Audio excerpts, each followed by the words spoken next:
I say it is not every day that a ship pulls into port from Margaret's teeth. You are not too singed, I hope. Our enemies scramble for Kaizo, dropping all pretense of strategy in their panic and haste. Ikera, both topics I know well. So, we're back. Did you miss us? Well, thanks.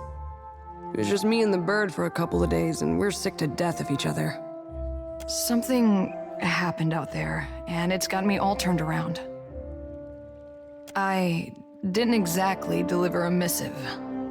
That parchment was meant for me, and I delayed opening it as long as I could. Atsura gave me a name and a location. That was all. When you're a sharpshooter by trade and your boss doesn't offer clarification, you learn to arrive at your own conclusions. The rub of it is, my target wasn't some ship's captain or an ogre swinging a fence post. He was the Ranga of a Huana tribe. Take a breath, Captain. You're not exactly a pacifist. The village was beachside. No sign of foreign occupation. I might have been the first outsider to make land in quite a while. They were just simple folk going about their lives. Couldn't have been more than 50 of them. Their Ranga, though?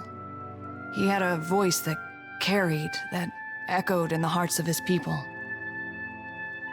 He called for unity with the neighboring tribes, the setting aside of bad blood. His people listened, and listened well. He was my target. You can guess what happened next. I picked a spot and a time of day. Morning, west-facing, plenty of tree cover. The light was in my favor. The winds were low. He left his hut, mussed his kid's hair, and set off for the beach on the other side of the island, checking lobster traps.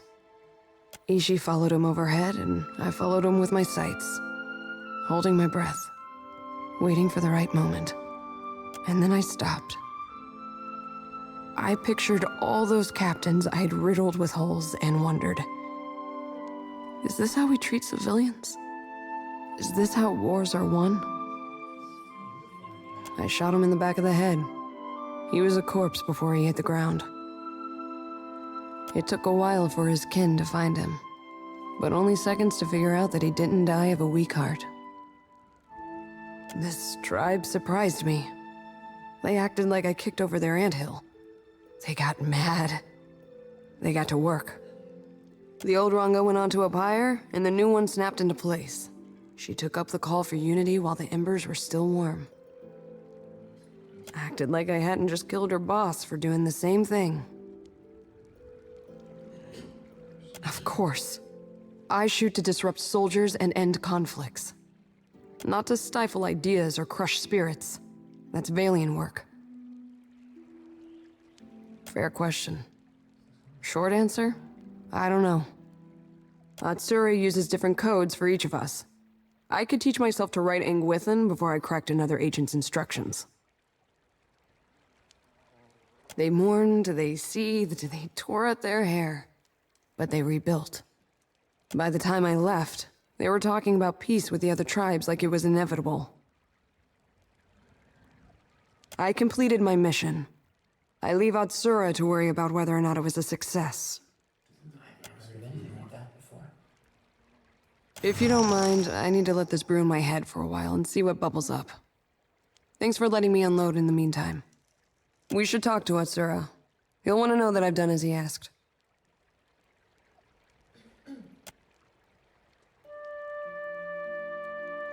You have no evidence. I'll deny everything, and the Navy will forget they ever knew me. 3 reasons. Now back off, Captain. I need to clean my gun.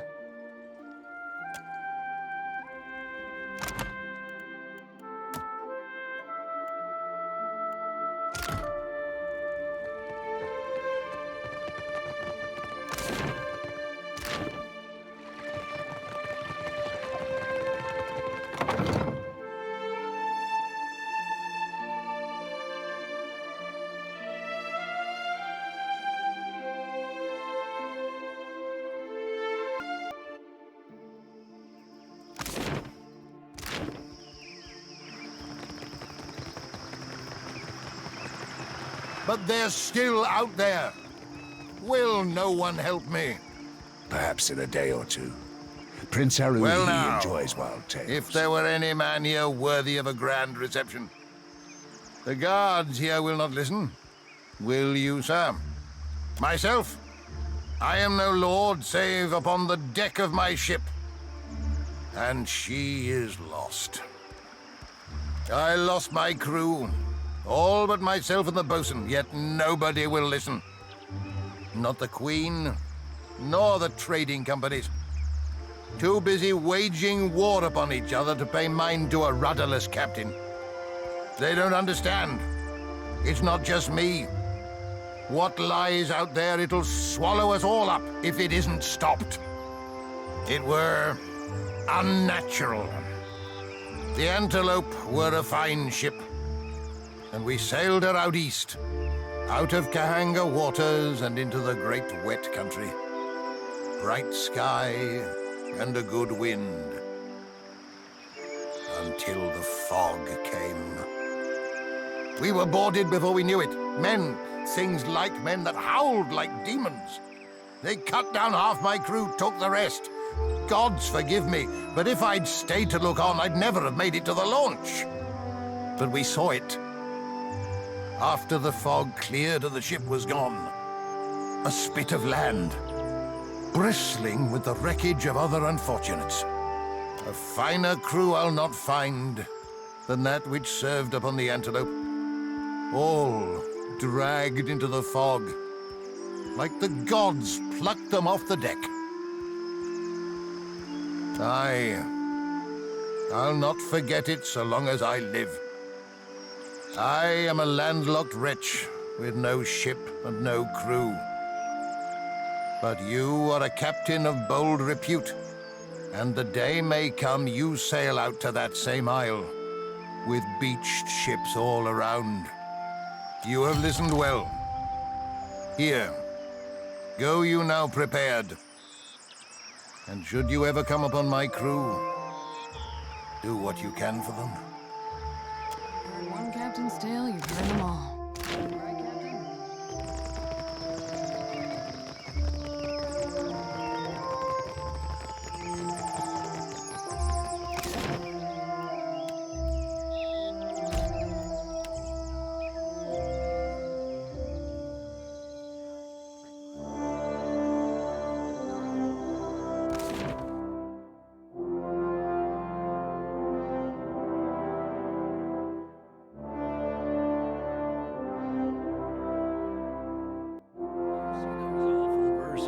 Captain? They weren't that bad.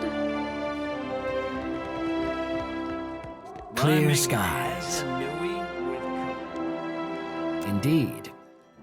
I hope we return victorious. It's done in any case. I'll leave you to decide what victory means. Maya has been assisting with plans to work toward peace in some of the more tumultuous parts of Deadfire. Oh, peace to some. Peace to all, one day. I'm certain Harama would agree. He's well, after all, thanks to your decisive action.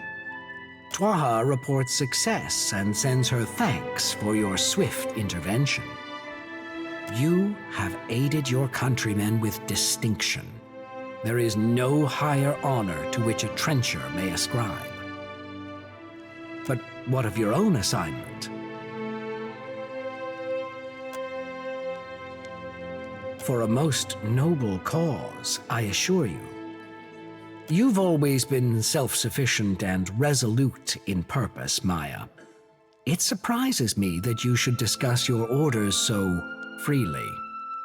Cargo shifts on long journeys no matter how tightly you tie it down, sir.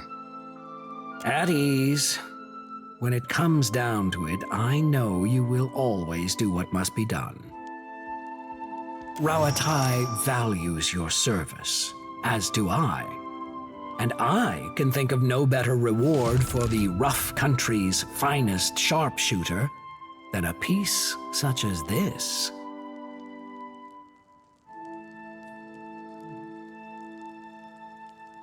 I won't keep you. I know you both have plenty of business to attend to.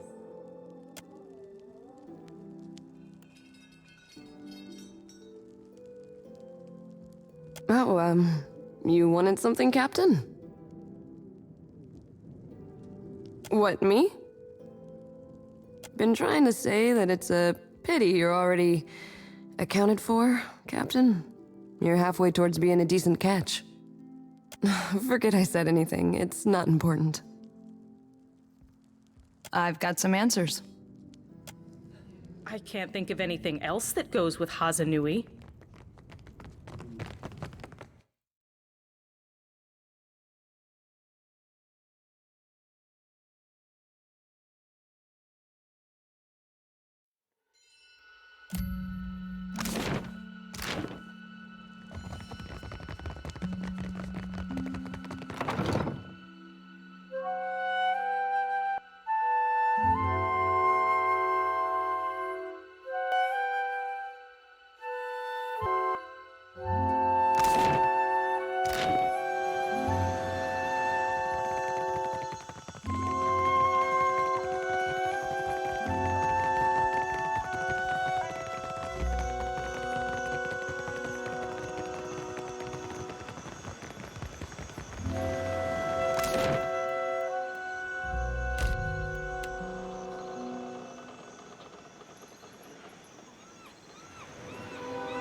Damn long way, hurrah for the Deadfire lines. Around Cape White with the sky sail set to me way, hey hurrah. Around Cape White and we're ringing whack, hurrah for the Deadfire lines. Well, if we drown when we are young, to me way, hey hurrah. Well, it's better to be drowned than hung. Hurrah for the Deadfire lines!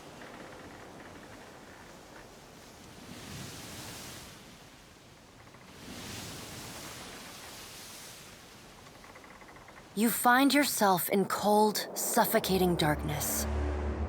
There is a familiar weight in your hand. A lantern. It sputters to life, and the world shifts into focus. A staircase spirals endlessly below you. With nowhere else to go, you start down. A wave of blistering heat hits you. Then a sea salt wind. Divine voices boom and screech. Their words shake the platform beneath you, shake the very air around you. The gods are fighting.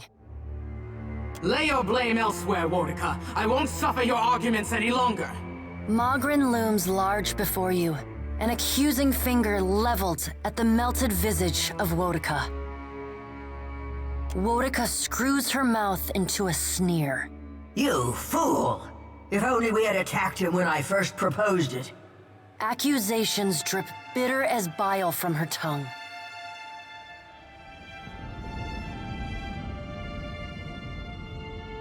You would dare interrupt me?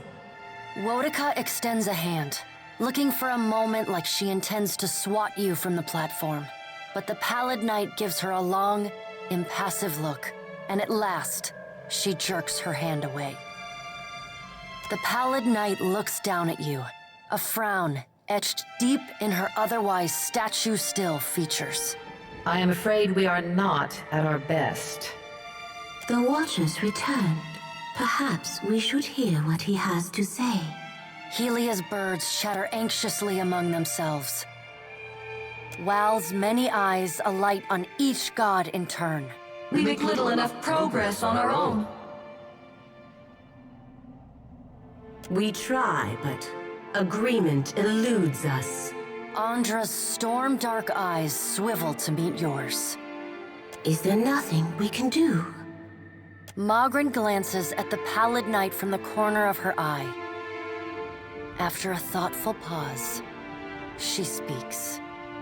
The time has come for us to seize the power we have long left untouched and absorb our scattered children. Andra nods, her lure bobbing bright. Terrible though it would be, perhaps you are right. I did, and I was scolded like a child for my terrible audacity. A curl of steam rises from her nose. The pallid knight looks on, impassive. Should we be killed, we may possess the bodies of our godlike children. Or should we face a force too powerful to stand against, we can absorb their souls, granting us additional strength. Helia's wayward daughter and Andra's precious son, yes, they would die. Them and thousands of others. The pallid knight speaks with the chilly temperance, possessed only by the god of death. They are our children. They belong to us. It is their birthright and their destiny. But the time for that plan has long passed us by. Are we to keep nothing for ourselves? Not a single secret retained? Not a solitary mystery? Magrin elbows one of Wal's floating eyes away. Aethys will lay bare our every secret soon enough. What is one or two revealed now? But we get ahead of ourselves. First, the Watcher must get to Ukaizo, and that will be a trial all its own. The Guardian of Ukaizo has stood watch over that place for millennia. It will not stand aside, not even for Bareth's herald. Helia, who had been lost in quiet, anxious conversation with her birds, breaks in. It yet lives. Of course. Our progenitors crafted it. A pair of Helia's finches come to join Wal's floating eye. They hover just out of Magrin's reach and swoop in to poke her when she's not looking. And the Watcher will be forced to reckon with it if he wishes to confront Aethys. The birds at last linger too long, and Magrin slaps them away. They burst into a cloud of essence, then reform, and fly in a screeching chorus back to Helia. A creature crafted by the Ingwithans to protect the machinery of reincarnation. It doesn't care much for visitors. Will you divulge our every secret to the kith, Magrin? Magrin shrugs. If it suits me. Go prepared, Watcher. The Guardian will not stand aside, not even for the Herald of Bareth.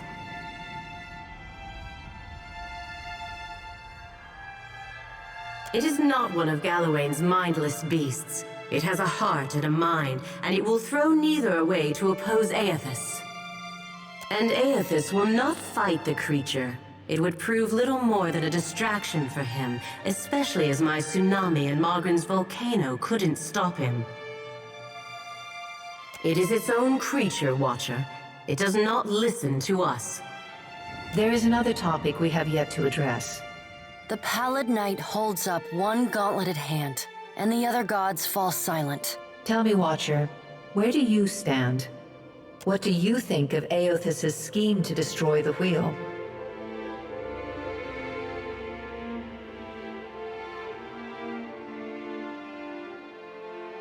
The pallid knight spreads wide her hands. Think of the beyond as a reservoir, the in-between as storm clouds, and souls as rain. When a living thing dies, its soul enters the in-between.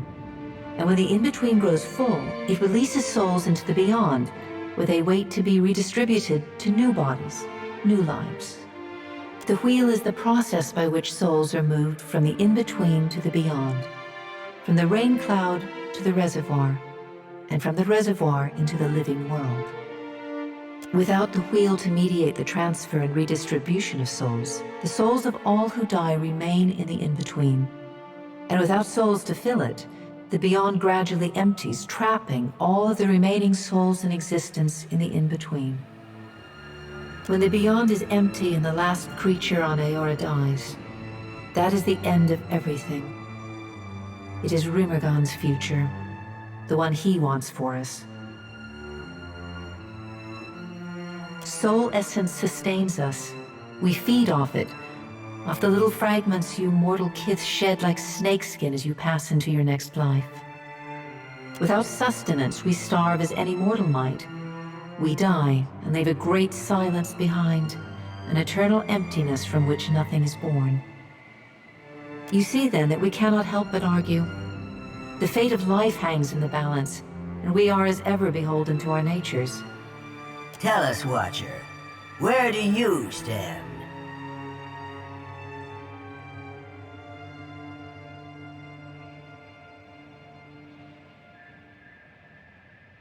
Perhaps you misunderstand. This is not a test you will overcome on your own. Aethys intends to change the fundamental structure of life and death. Does that not frighten you? You, Kith, who are most vulnerable? Aethys loves the mortals more than any of us. He has always been their greatest champion. He believes Kith will rise to his challenge. I am not so sure, but I look forward to watching them try. He found our blind spot and exploited it admirably. By the time we even had a hint of what it was he intended, it was already too late to stop him. If we still had our bodies, we could oppose him. Wodica balls her bony hands into fists and glares long at Andra. Do not lay your blame on me. We set them aside after I killed Abaddon, it is true, but you did not fight the decision then. She turns her back on Wodica then, and looks instead to the Pallid Knight. What if Aethys is right, and Kith succeed in rebuilding the wheel?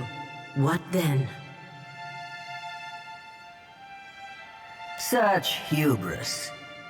Kith will make a mess of things. You cannot help yourselves.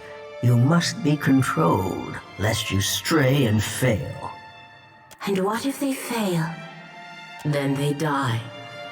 And so do we. We have to help them. Helia's voice rises, near to panic.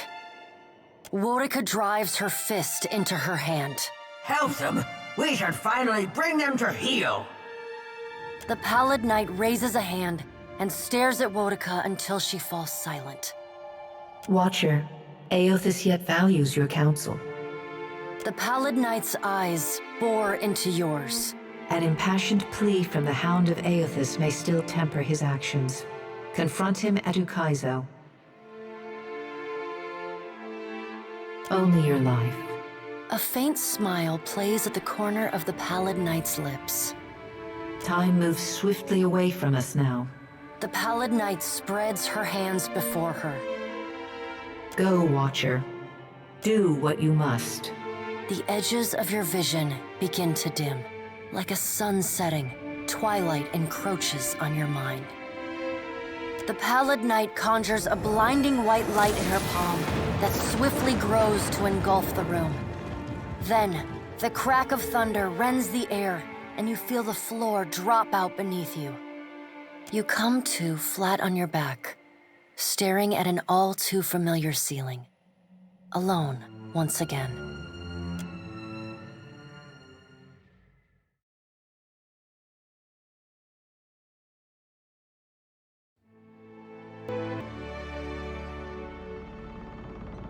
Not a problem.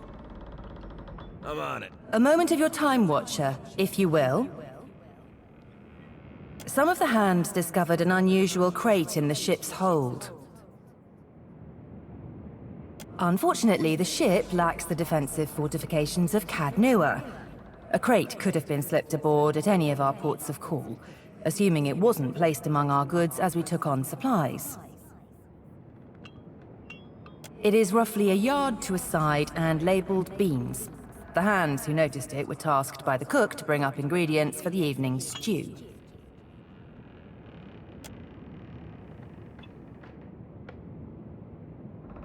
The hand left the crate in the hold if you wish to examine it.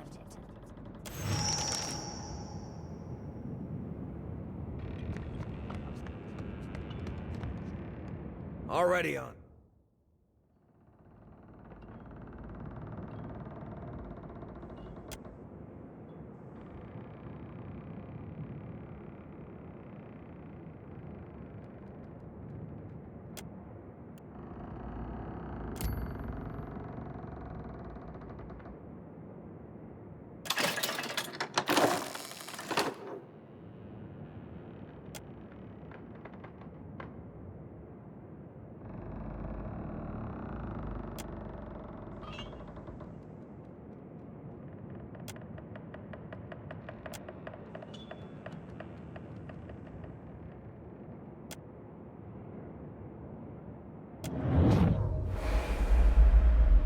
You can see me!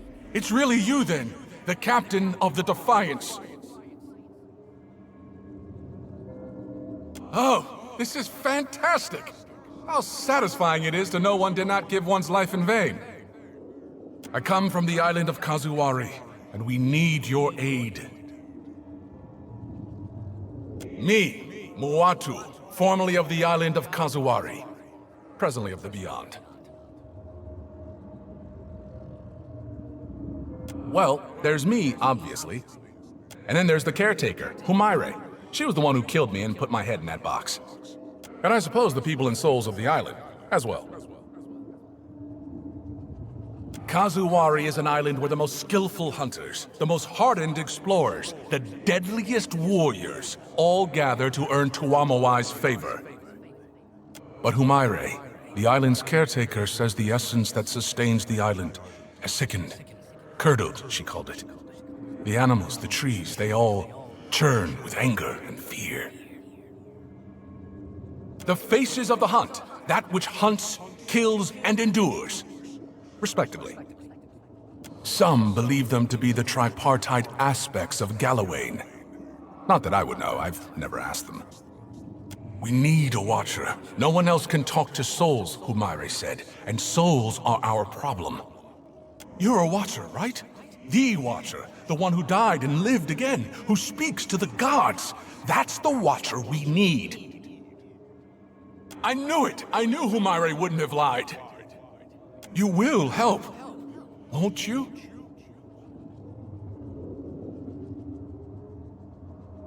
Oh, that's fantastic! Thank you! Speak to Humaire at Kazuwari, Watcher. She'll be able to better explain the situation than I am. Kazuwari's a huge island west of Hasango. It's pretty hard to miss, what with the high cliffs and waterfalls. There's one thing you should know. The faces of the hunt jealously control who enters and leaves the island. But there's a waterfall on the southern side of the island that will allow you to sneak in, so long as you're circumspect. I guess you should also know. The island's residents might not take too kindly to your presence if you're found. They're, prickly bunch. But I'm sure that won't be a problem for you. Once we've arrived, I can help you find your way into the heart of the island. You know, if you want me to, I wouldn't want to presume. In the meantime, I'll be here, well, behind you, really, with the rest of the spirits following you around.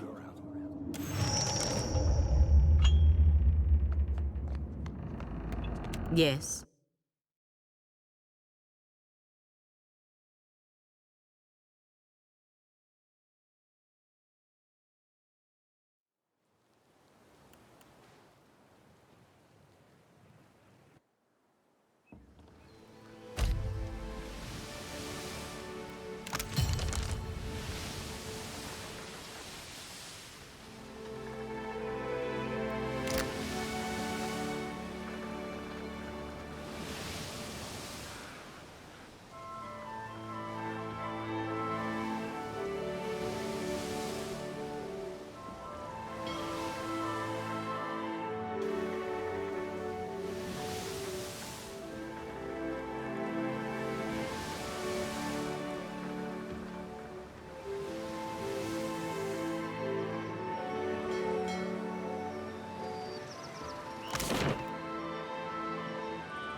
Moeth, Ixi, Alnath.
Place smells this bad. If the owner ain't dead, there's no excuse.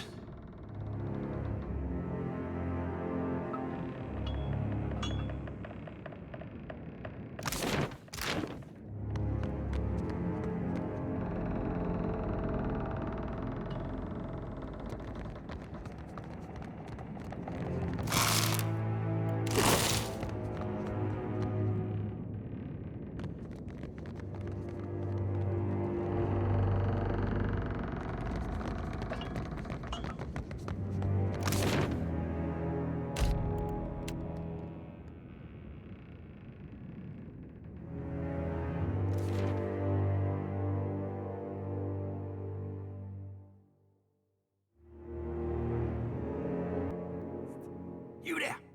How are you up here?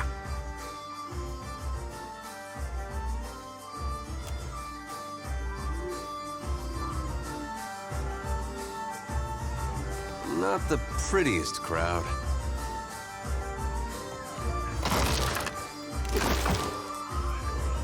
Looks like we have someone new in town.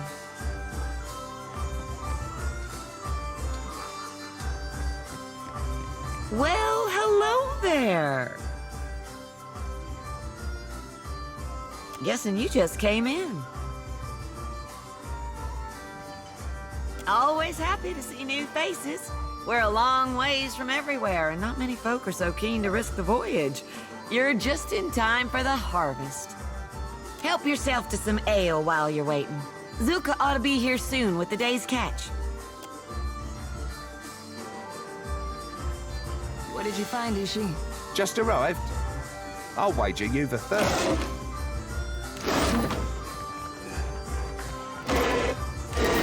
Drink, sir?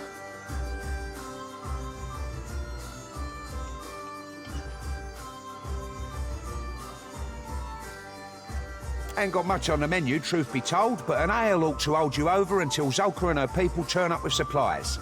Then you can enjoy the catch of the day. Here, newcomer. First drinks on the house.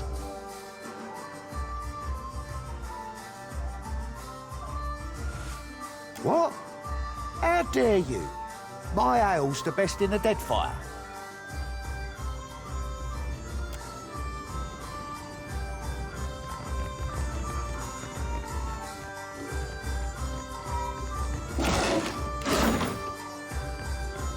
Good, good.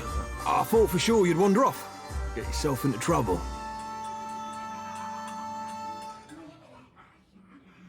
I'm Copperhead.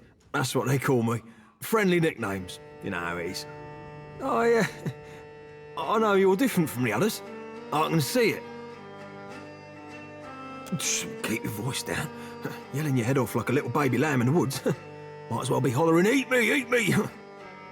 Wait, why is the lamb in the woods? It's not safe here. Not where everyone's looking, listening. I have a house, out on the outskirts. They don't mind me keeping to myself. We can talk there. Look out for the ones in charge. Them with the staffs. They spy you. things will get bad in a hurry. Zulka, especially sheep. I have to go.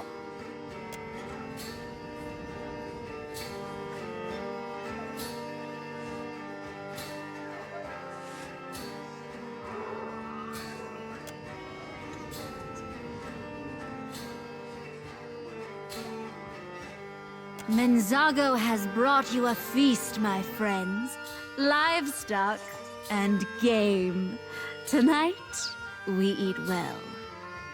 Copperhead, you are not staying for the celebration? Not today, Zulka. I've had my fill, really. Another mouthful and I'll split down the seams.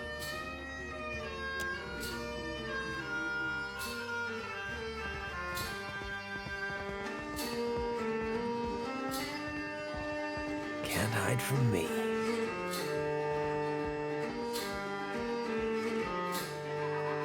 Keeping an eye out.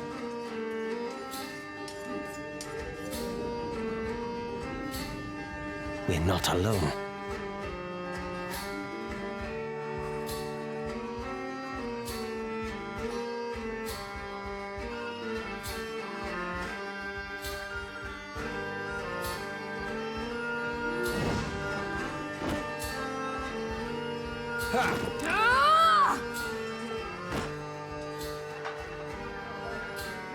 Look here. Someone a little too eager to climb into the stew pot.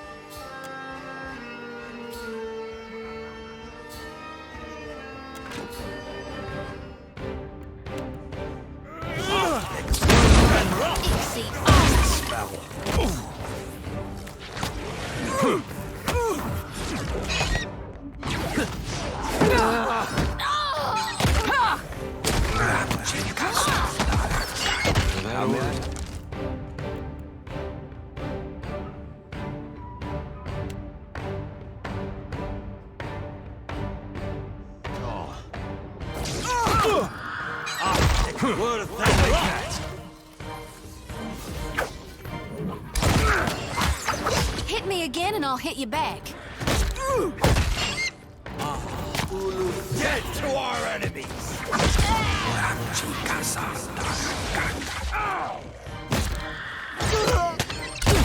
Too slow.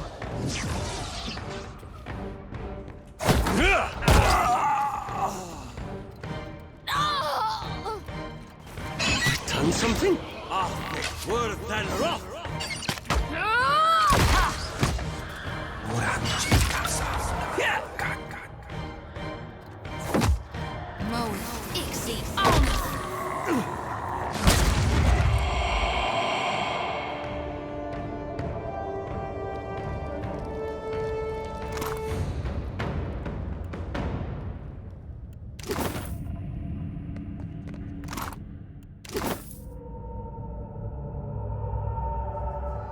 Consider it done.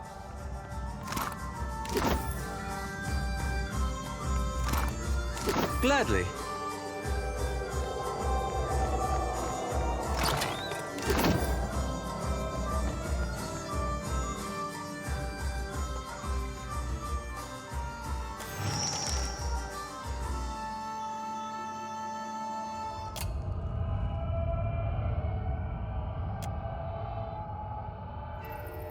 What in blazes is going on?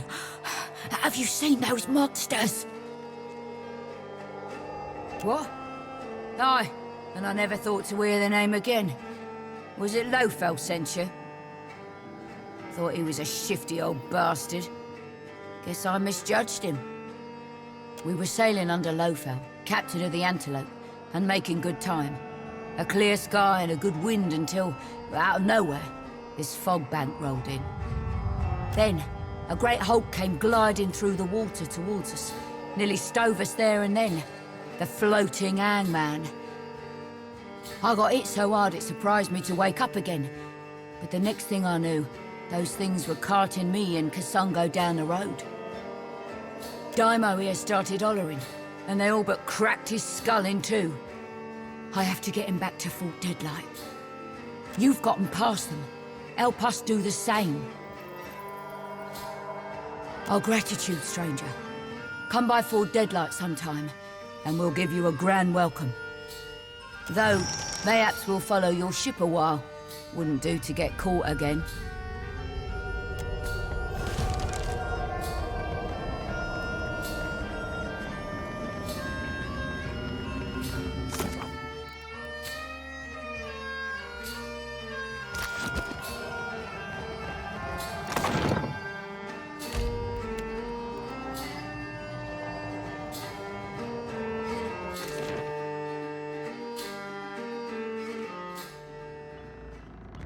Good, you're here.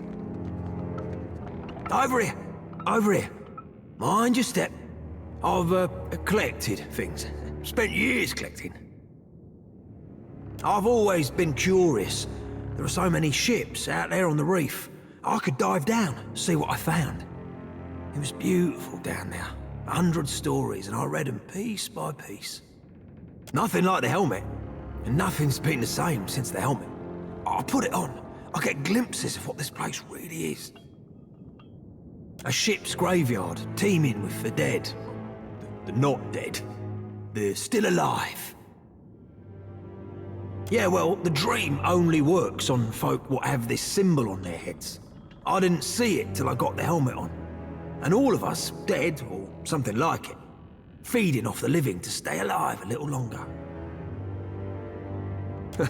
No, it were a shock, I'll tell you true.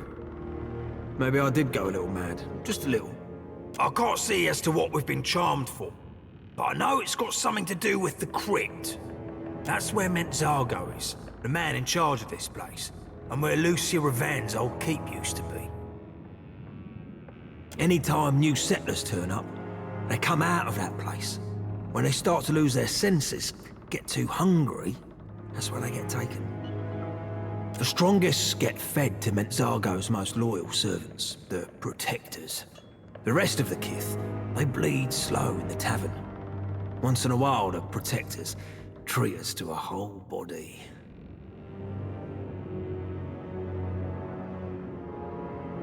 Point is, whatever they're doing to keep us living in this little fantasy, it's got to be in there somewhere.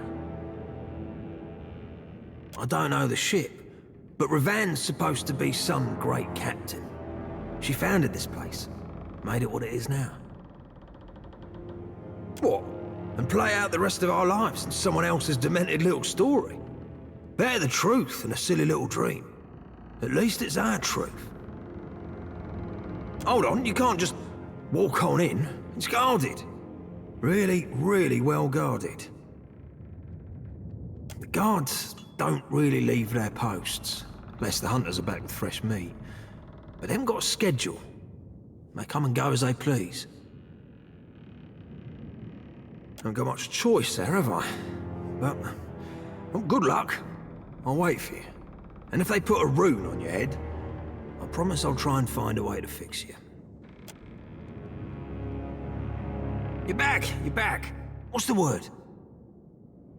Oh, years, years, years. Getting saggy around the seams, you know.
Tomato, I'm here. I shall.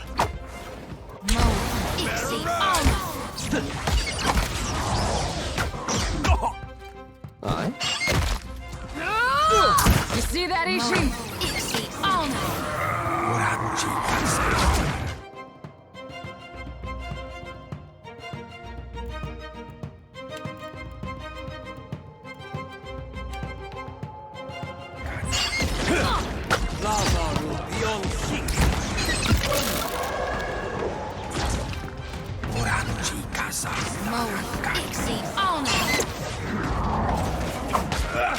This fight is mine.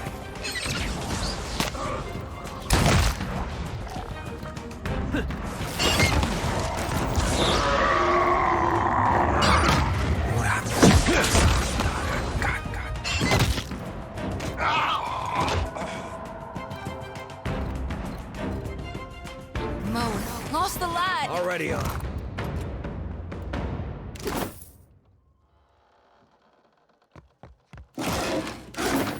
Indeed.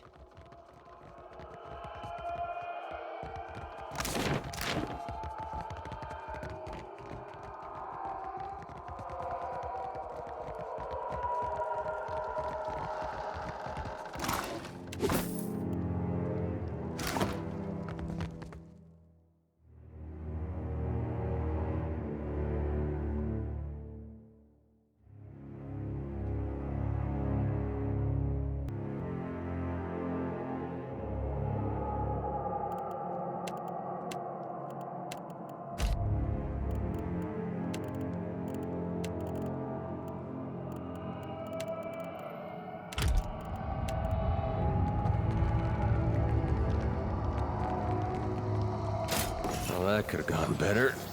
A quick rest would help. Mind.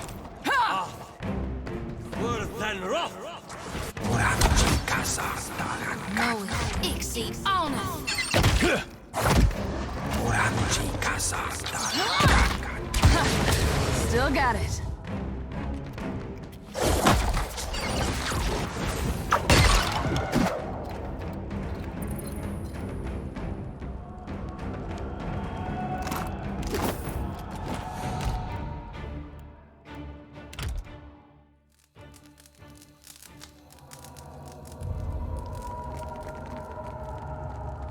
Still as a pond.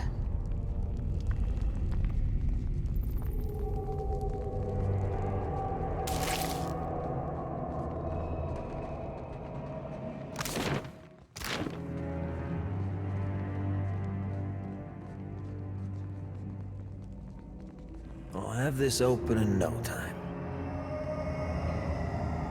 As promised.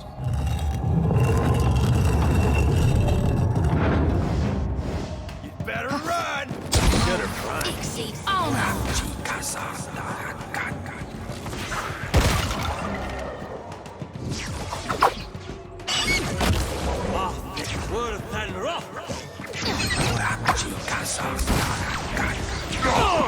Can't move.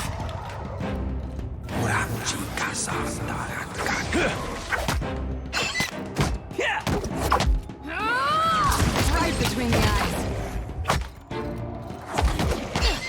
Sorry, friend. I can't. You're mine!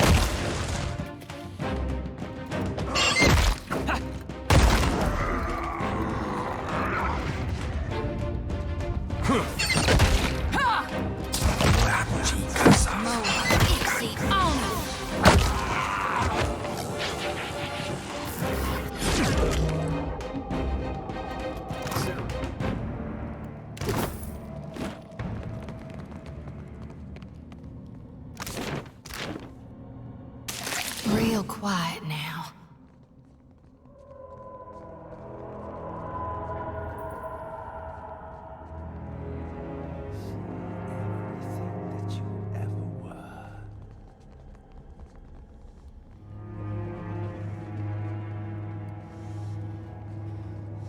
The shadow comes to muddy the light. No mercy!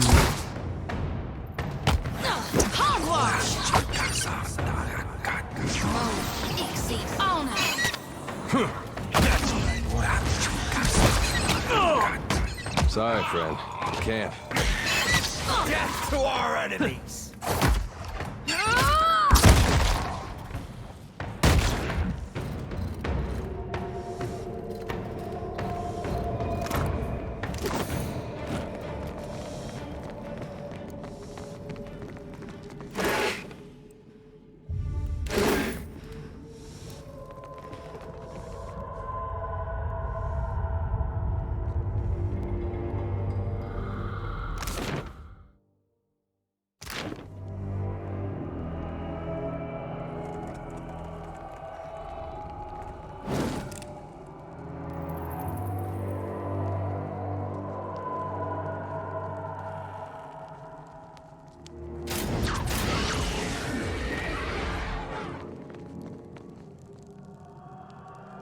Ishi, quiet time.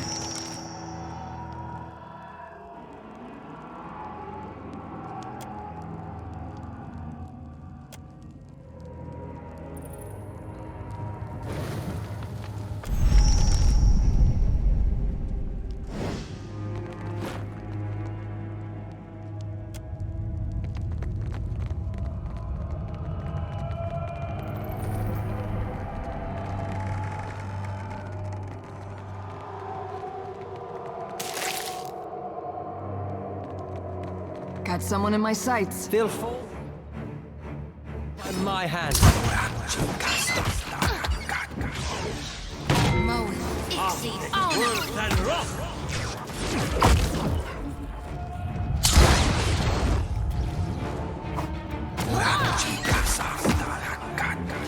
Hey, that wasn't half bad.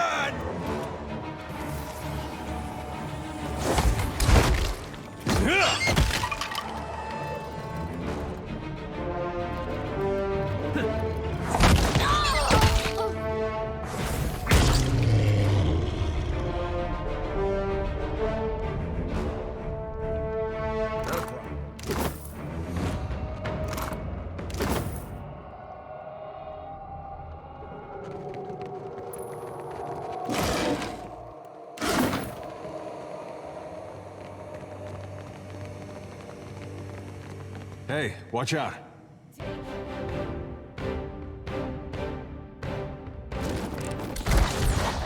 Still got it. Mode. Easy. Oh no.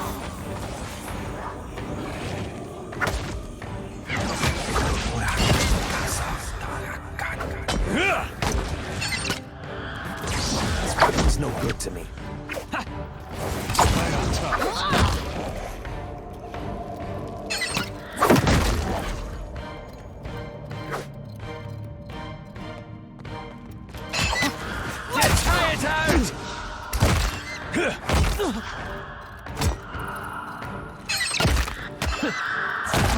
Didn't work.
Consider it done.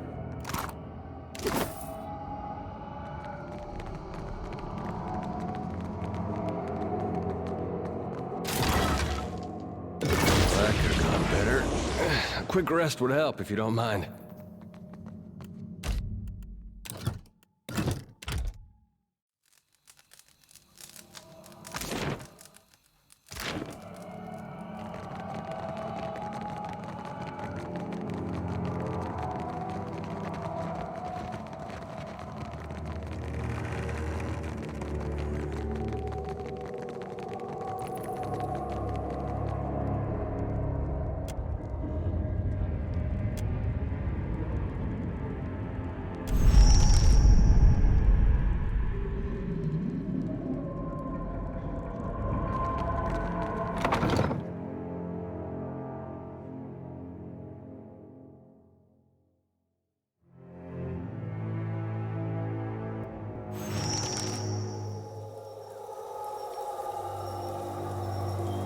already on it.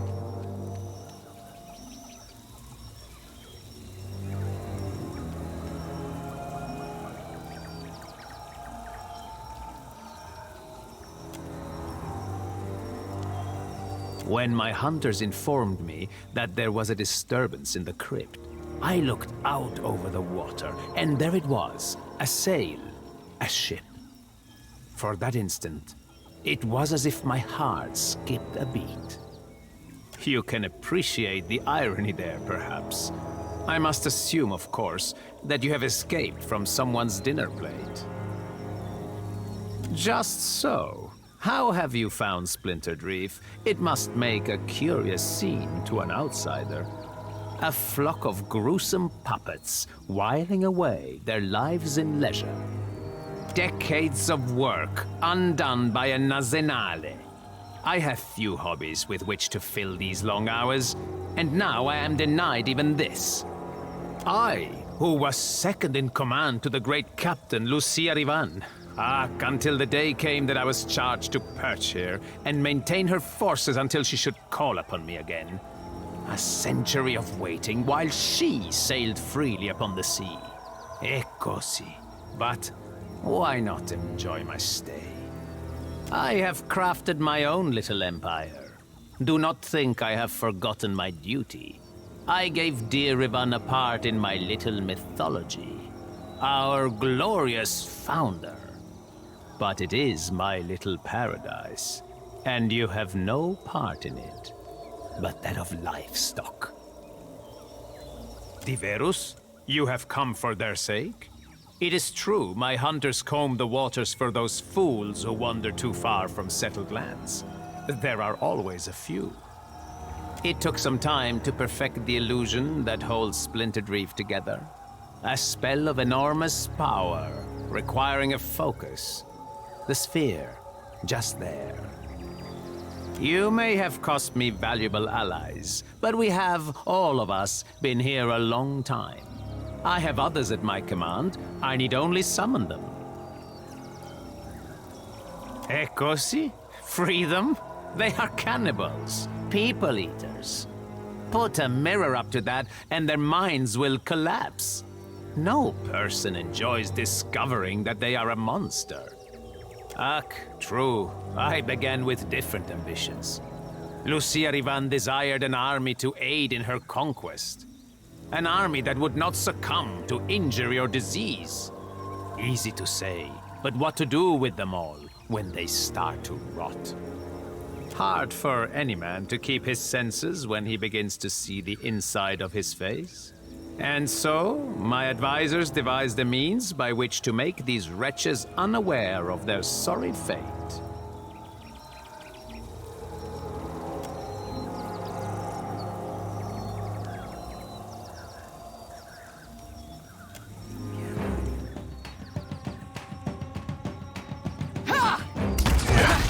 Still got it.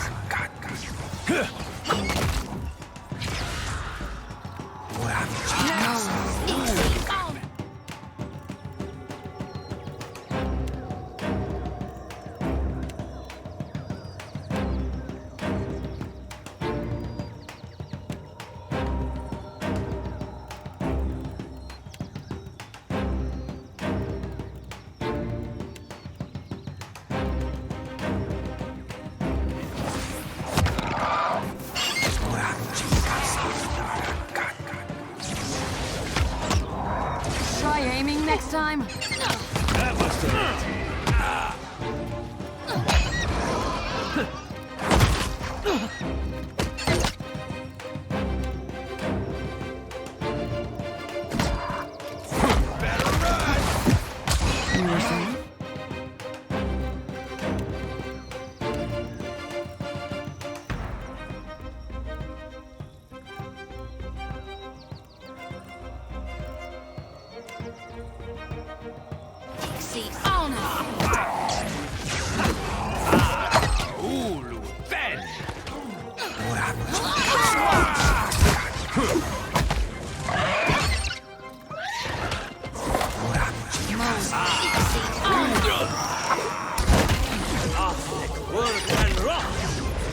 Smart! Stoning! Yeah!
Not a problem.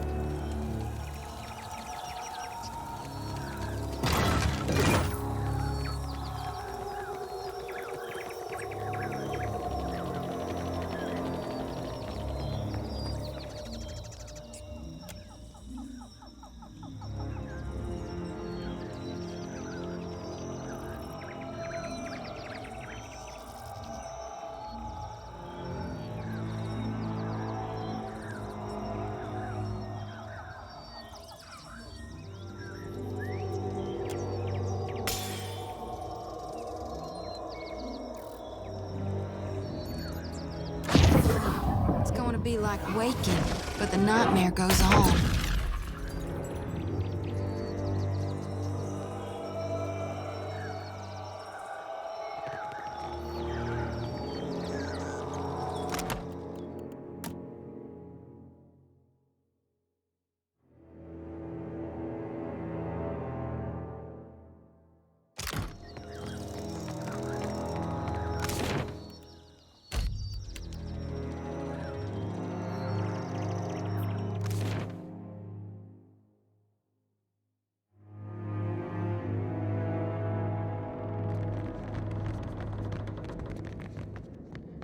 You did it!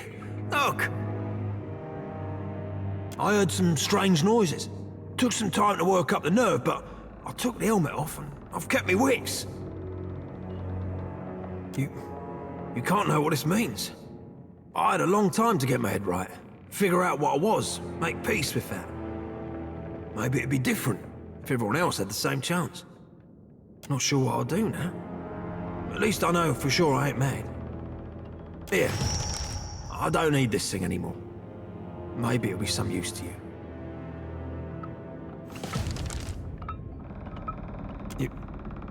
You mean it? Because I don't know if you've thought this through. Hardtack won't do the trick with things like me.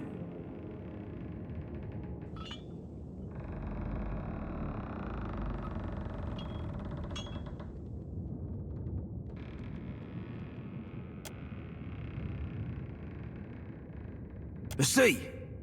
A real ship. Thank you, Captain. A more loyal sailor you'll never find.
I said no, Tatok.